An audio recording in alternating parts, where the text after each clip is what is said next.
रामकृष्ण हरी मंडळी, नर्मदे हर. आपण करीत आहोत माँ नर्मदा मैयाची पायी परिक्रमा आणि आजचा परिक्रमेचा आपला आहे 16वा दिवस. आणि हा सर्व प्रवास आपण जो नर्मदा मैयाचा पायी परिक्रमा प्रवास करत आहोत तो सर्व प्रवास आपण आपल्या अध्यात्म मार्ग यूट्यूब चॅनलद्वारे आपल्या सर्वांना दाखवण्याचा प्रयत्न करत आहोत. कारण अशी अनेक तीर्थक्षेत्रे आहेत, अनेक तपस्थली आहेत, देवभूमी असतील, ऋषींच्या तपस्थली असतील, या सर्वांचं दर्शन आपल्याला कधी होणं शक्य होत नाही किंवा अवघड असतं अरण्यात, जंगलात, खेडोपाडी जाणं. त्यामुळं तटकावरील बरेचशी किंवा जास्तीत जास्त प्रमाणात तीर्थक्षेत्रांची दर्शने घडवण्याचा आम्ही तुम्हाला प्रयत्न करत आहोत. तर आपणही आमच्या चॅनलला सबस्क्राईब करावं, व्हिडिओला लाईक कमेंट करून आम्हाला प्रोत्साहन द्यावं ही विनंती. आणि आज आपण जवळजवळ 6च्या दरम्यान बेलूगाम या गावातून निघालेलो होतो आणि 4 किलोमीटर अंतरानंतर आपण आता बघितलं तर या ठिकाणी गुप्त गोदावरी जे तीर्थ आहे त्या गुप्त गोदावरी तीर्थावर आपण आलेलो आहोत. आणि गुप्त गोदावरी तीर्थात दर्शन वगैरे करून मग आपण पुढे जाणार आहोत. तर आता आपण या ठिकाणी गुप्त गोदावरी नावाचं जे मोठं तीर्थ आहे त्या तीर्थावर आता सध्या आपण आलेलो आहोत.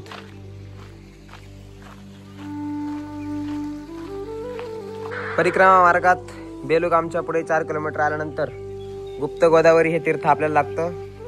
जेव्हा प्रभू रामचंद्र गोदावरी मैयाची यात्रा करून आले होते त्याच्यानंतर नर्मदा मैयाच्या तटकावर आल्यावर त्यांनी शिवलिंग येथे स्थापन केलं होतं. आणि त्यानंतर जर बघितलं तर लव आणि कुश हे जेव्हा या ठिकाणी आले होते त्यांनी सुद्धा इथे शिवलिंग स्थापन केलं होतं. इथे जर बघितलं तर 3 शिवलिंग आपल्याला दिसतात. साधारणपणे हे जर बघितलं तर मोठं शिवलिंग प्रभू रामचंद्रांचं असावं असं आपल्याला प्रत्यक्ष प्रथम दर्शी वाटतंय. आणि ही 2 शिवलिंग लव आणि कुश यांनी स्थापन केले असावेत असं वाटतंय. तस तर अशा प्रकारे गोदावरी मैया यात्रेनंतर प्रभू रामचंद्रांनी साक्षात येथे आणि लवकुश यांनी हे शिवलिंग स्थापन केलेलं आहे. असं हे मंदिर गुप्त गोदावरी नावाने प्रसिद्ध आहे. आणि या मंदिराचं आता आपण दर्शन करून बाहेर निघणार आहोत.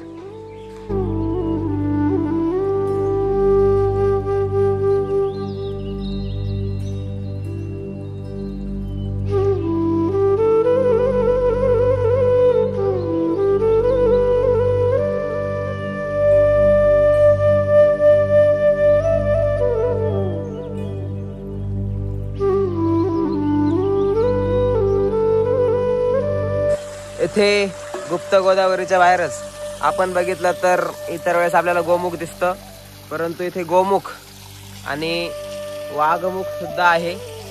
आता वास्तविक याची कथा आपल्याला काही मिळालेली नाही कारण इथे माहिती द्यायला सुद्धा अजून कोणी नाही आलेलं आणि आपल्या पुस्तकात सुद्धा याची माहिती मिळाली नाही. परंतु इथे गोमुख सुद्धा आहे आणि वाघमुख सुद्धा या ठिकाणी आपल्याला बघायला मिळेल. आता गुप्त गोदावरी मातेचं दर्शन करून अर्थात प्रभू रामचंद्रांनी स्थापन केलेल्या या शिवलिंगांचं, ज्याला त्र्यंबकेश्वर महादेव सुद्धा असं म्हटलं जातं, बघितलं तर त्र्यंबकेश्वर महादेव असं नाव आहे 3 लिंग असल्यामुळं. आणि या मंदिराचं दर्शन करून आता आपण पुढच्या प्रवासाला अर्थात शकरेश्वर महादेव मंदिराच्या दर्शनाकरिता किंवा पुढे मणिनागेश्वर महादेव मंदिराकडे दर्शनाला जाताना आपण काकलपुरा या गावाच्या बाहेरच्या बाजूने निघालेलो आहोत. आणि बघितलं तर पूर्ण छोटीशी पाऊलवाट या ठिकाणी आहे. आता आपल्याला केळीचा बाग शेजारी लागलेला आहे, पण मागे पूर्ण जंगल होतं इकडे. आणि अशा झाडीतून केळीच्या बागेच्या काठाने बांधाने आता आपण या छोट्याशा पाऊलवाटेने पुढे चाललेलो आहोत. शकरेश्वर महादेव मंदिर, मणिनागेश्वर महादेव मंदिर अशी बरेच तीर्थ आपल्याला पुढे लागणार आहेत. आणि त्या तीर्थांचं दर्शनाकरिता आता आपण पुढे निघालेलो आहोत.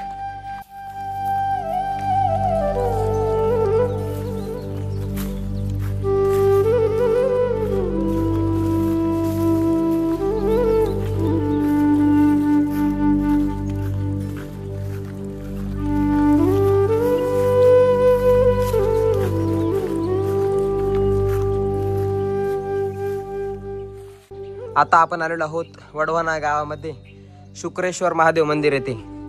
या मंदिराची कथा अशी आहे की जेव्हा जृंभासूर हा ब्रह्मदेवांच्या आशीर्वादाने एक शक्तिशाली दानव बनून त्याने देवतेंच्या राज्यावर स्वारी केली होती आणि इंद्रदेवाचं राज्य त्यांनी आपल्याला प्राप्त करून घेतलं होतं, अर्थात इंद्रदेवाचं आसन त्यांनी मिळवलं होतं।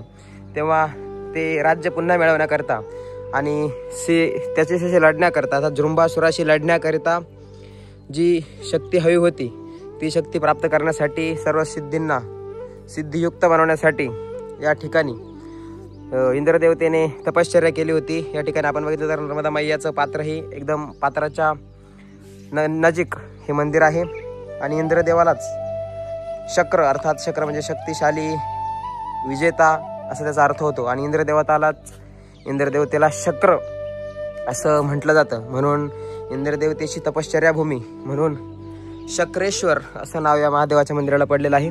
तर या भगवान शक्रेश्वराच्या दर्शनाकरता आता आपण जात आहोत।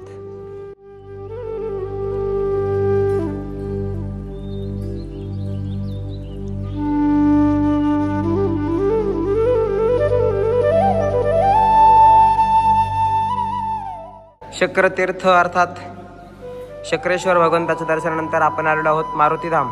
वडवाना या गावाच्या पुढेच हे मारुतीधाम मंदिर, येथे हनुमंतरायांची भव्य दिव्य अशी मूर्ती, इकडे प्रभू रामचंद्र, लक्ष्मण दादा आणि सीतामैया या ठिकाणी आहेत। अशा या सुंदर मंदिरात आपण आलेलो आहोत आणि येथून दर्शन करून आता आपण पुढे मनी नागेश्वर महादेव मंदिराकडे जाणार आहोत, जिथे साक्षात नागदेवतांनी तपश्चर्या केलेल्या आहेत। अशा मंदिराकडे आता आपण पुढे निघणार आहोत। धाम मंदिराचं दर्शन करून आता आपण चाललेलो आहोत मनी नागेश्वर महादेव मंदिराकडे आणि छोटीशी पाऊलवाट या मंदिराकडे जाणारी आहे।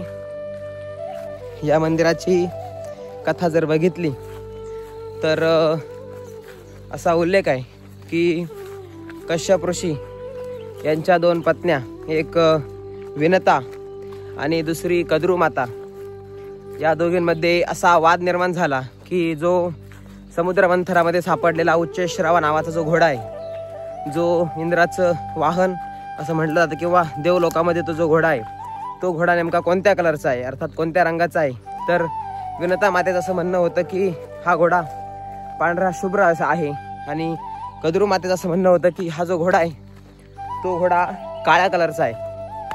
आणि या दोघींमध्ये वाद झाल्यानंतर वास्तविक बघितलं तर या घोड्याचा रंग पांढरा शुभ्रच आहे आणि अतिशय देखणा घोड्यांमध्ये जर भगवंताचं स्वरूप कोणतं असेल तर उच्चैःश्रवा आहे असं भगवान परमात्मा गीतेमध्ये म्हणतात।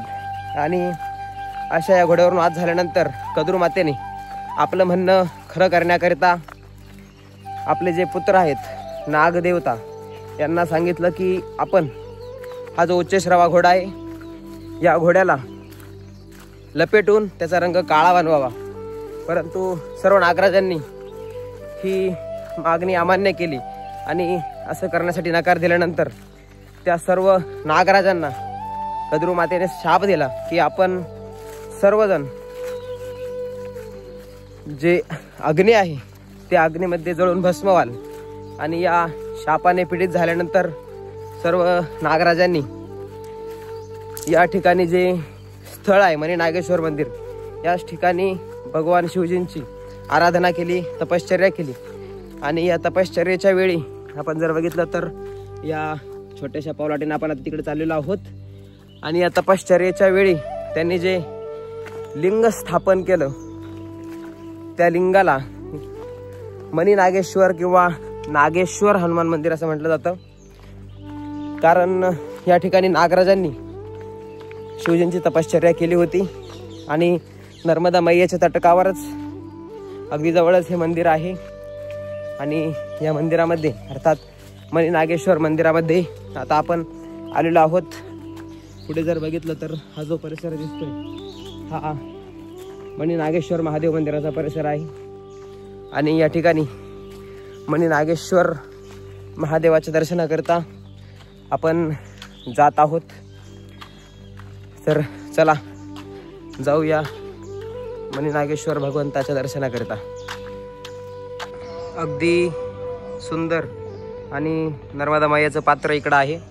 नर्मदा मैयाच्या पात्राच्या किनाऱ्यावरच मनी नागेश्वर महादेव मंदिर आणि या ठिकाणी आता आपण दर्शनाला मनी नागेश्वर भगवंताच्या चाललेलो आहोत।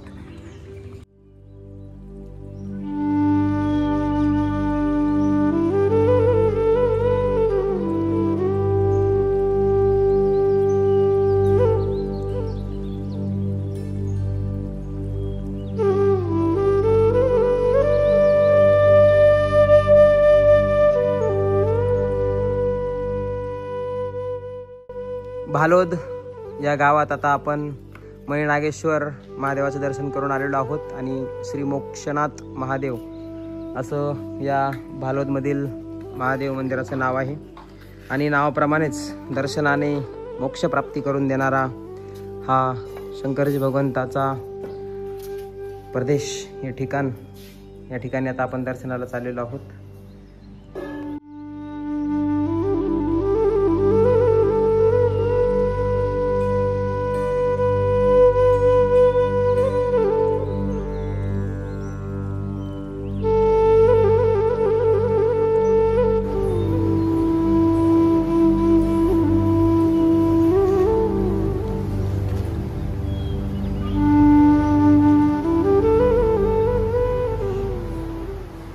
आपण ज्या ठिकाणी आता दर्शन केलेलं आहे ते इथं मोक्षनाथ महादेव मंदिर आणि मोक्षनाथ महादेव मंदिर याची कथा अशी आहे की या लिंगाची स्थापना साक्षात सप्तर्षी अर्थात सप्तऋषींनी केलेली आहे आणि या ठिकाणी अनेक विभूतींनी साधना करून ज्ञानप्राप्ती करून घेतलेली आहे आणि ज्ञानप्राप्तीद्वारे मोक्ष प्राप्त करून घेतलेला आहे. म्हणून असं ब्रह्मज्ञान प्राप्त करून देणारं आणि मोक्ष त्याद्वारे प्राप्त करून देणारे हे मोक्षनाथ महादेव मंदिर या ठिकाणी आता आपण दर्शन केलेलं आहे आणि मोक्षनाथ महादेव मंदिराचं दर्शन करून भालोदा गावातून आता आपण पुढच्या प्रवासाला निघणार आहोत. बघू पुढे कोणती तीर्थ आपल्याला लागत आहेत. त्या सर्पेश्वर वगैरे पुढे तीर्थ लागत आहेत असं सांगितलं जाते. तर जी काही तीर्थ आपल्याला पुढे लागतील त्यांचं दर्शन, त्यांची माहिती देण्याचा आपण तुम्हाला प्रयत्न करणार आहोत. आता अविधा गावात आपण आलेलो आहोत आणि इथे जर बघितलं तर ही पाट्या आपल्याला दिसेल. म्हणजे अशा बऱ्याच पुलांवर अशा पाट्या आपल्याला इथे गुजरातमध्ये लावलेल्या बघायला मिळतात. नक्की पाण्याची हाईट किती आहे आणि पुढे वाहन घालावं की नाही घालावं याचा अंदाज येण्याकरता ह्या फूट आणि मीटरमध्ये हे माप यांनी दिलेलं आहे. आणि अशी टेक्नॉलॉजी सिंपल साधी सोपी गुजरातमध्ये वापरली गेलेली आहे नक्की पाण्याची खोली कळण्याकरता. आणि अशा अविधा या गावामध्ये आता आपण आलेलो आहोत. तिकडे जर बघितलं तर महानर्मदेहर आणि इथे महानर्मदा परिक्रमा मार्ग रामेश्वर महादेव मंदिर. आता इथे पुढे गेल्यानंतर रामेश्वर महादेव मंदिर आणि अन्नक्षेत्र आहे. अशा अविधा गावात आता आपण पोहोचलेलो आहोत. आणि आपण जर बघितलं तर गिर गाई आणि म्हशींचं पालन या भागात, गुजरात भागात जास्त प्रमाणात बघायला मिळेल. अशा अविधा गावामध्ये आता आपण आलो आहोत. येथे येण्यासाठी आपण जवळजवळ सकाळपासून 20 किलोमीटर आपण चालून अविधा गावात आलेलो आहोत. इथं अन्नक्षेत्रामध्ये आपण आजचं भोजन वगैरे करून श्री रामेश्वर भगवंताचं दर्शन वगैरे करून आणि थोडासा विसावा करून पुढच्या मार्गाला आपण निघणार आहोत. पुढे आता किती अंतर प्रवास आपला होईल याची अजून काही आयडिया नाही आहे. त्यामुळे जिथपर्यंत दिवस मावळेपर्यंत प्रवास होईल तिथपर्यंत आपण जाण्याचा प्रयत्न करणार आहोत. आणि हा जर बघितला तर अविधा गावातील प्रदेश, इकडे मंदिर आहे आणि इथे जर बघितलं तर दुकान छोटंसं यांनी अगदी प्लास्टिकच्या पूर्ण कागदाने कवर केलेलं आणि मध्ये दुकान आहे. आणि या अविधा गावात आपण आज भोजन विश्रांती दुपारची करून मग पुढच्या प्रवासाला थोड्या वेळाने 1 तास 1.5 तासानंतर निघणार आहोत.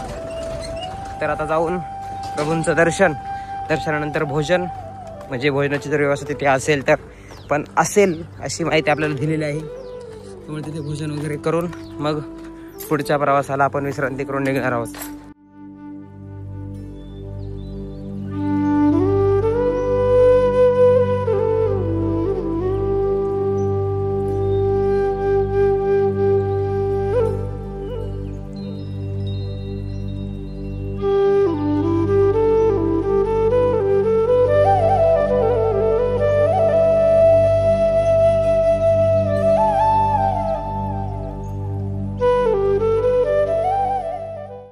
अविधा गावातून पुढे आल्यावर आपण आलेलो आहोत लाडवा वडधाम.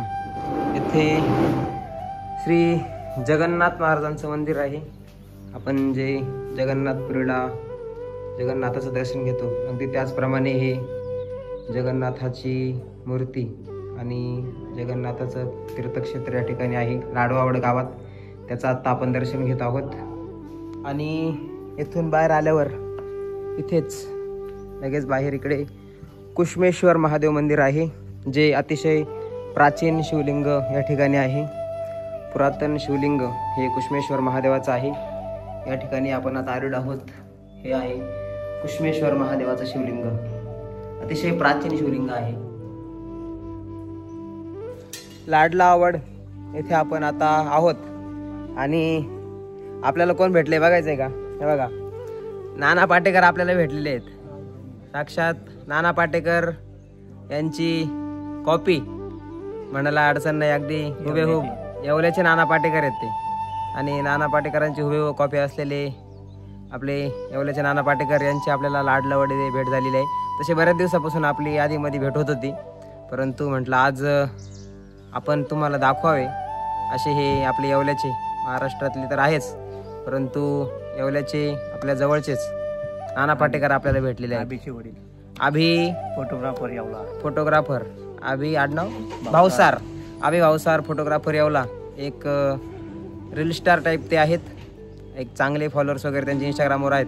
आणि त्यांचे पिताश्री आपले येवल्याचे नाना पाटेकर आपल्याला भेटलेले आहेत. आता बघा, एकदम नाना पाटेकरांसारखेच ते दिसत आहेत.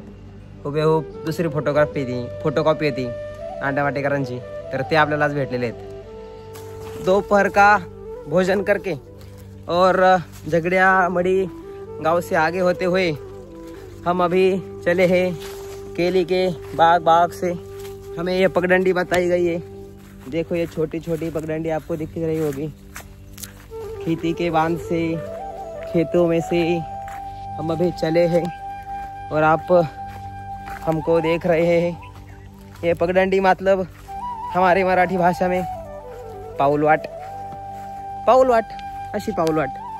आणि हा बारीक बारीक पाऊलवाटानं ऊसांच्या केळीच्या, इकडे केळीच्या बागा आहे, इकडे ऊसाच्या बागा आहे, इकडं ऊसाच्या बागा आहे. म्हणजे ऊसाची बाग नसते, शेती असते मला माहिती आहे, पण ते बागासारखं दाट आहे. आणि उन्हातानाचं एकदम गोरेपान आम्ही दोघं जण, अक्षय महाराजन आम्ही आता गुमानदेव गोवली बघू अंकलेश्वरकडे चाललोय. जितकं शक्य होईल तितका प्रवास. आता आमच्या अक्षय महाराजांचा पाय जरा दुखत आहे सध्या थोडासा, म्हणून त्या हिशोबाने आम्ही 4-5 दिवसापासून निवांत चाललोय. आणि आता आम्ही चाललोय गुमानदेवकडे. गुमानदेव गोवली अंकलेश्वर शहराच्या जवळजवळ जितका होईल तितका प्रवास करणार आहोत. आणि आता अशा या छोट्याशा पगडंडी मार्गाने, पगडंडी जिसको बोलली जाती है पाऊलवाटाने आता आपण चाललोय पुढं. तर चला जाऊ गुमानदेव नंतर गोवली वगैरे, जिथपर्यंत आपल्याला शक्य होईल तिथपर्यंत प्रवास करून मग आजचा मुक्काम आपण पुढे करणारच आहोत. तर बघू कुठपर्यंत आपलं जाणं होतंय. घामाघूम उन्हातानामध्ये आणि एकदम काळे कुळकुळीत झालेलो आम्ही दोघं जण चाललोय आता पुढे.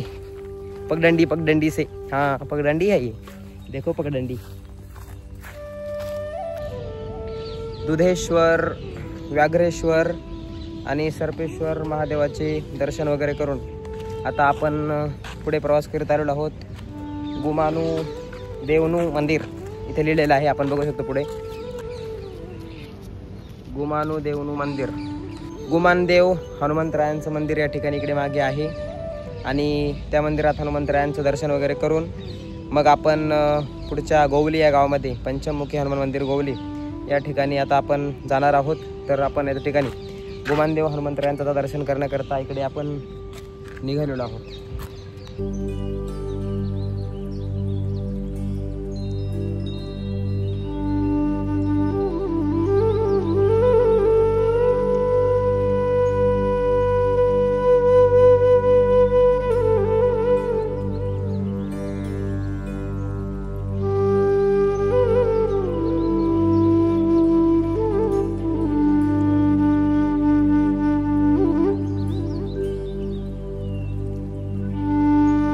फायनली आपण गोवली या गावामध्ये पोहोचलेलो आहोत. आणि इथे बघितलं तर मागे पंचमुखी हनुमान मंदिर आहे. आणि हा जो परिसर आहे गोवली गावाचा जरासा बाहेरचा परिसर आहे. मागे बघितलं तर हायवे या ठिकाणी अंकलेश्वरकडे जाणारा हायवे वगैरे आहे.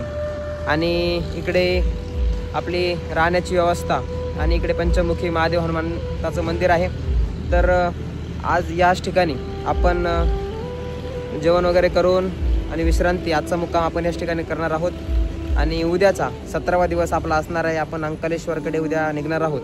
तर आज आपला आजचा प्रवास या ठिकाणी थांबत आहे. या ठिकाणी आपण आज मुक्काम करीत आहोत आणि आपला जो 16वा दिवस आहे तो 16वा दिवसाचा विराम या ठिकाणी होत आहे. आणि आपला दिवस याच पंचमुखी हनुमान मंदिराच्या परिसरात आजचा थांबत आहे. नर्मदे हर.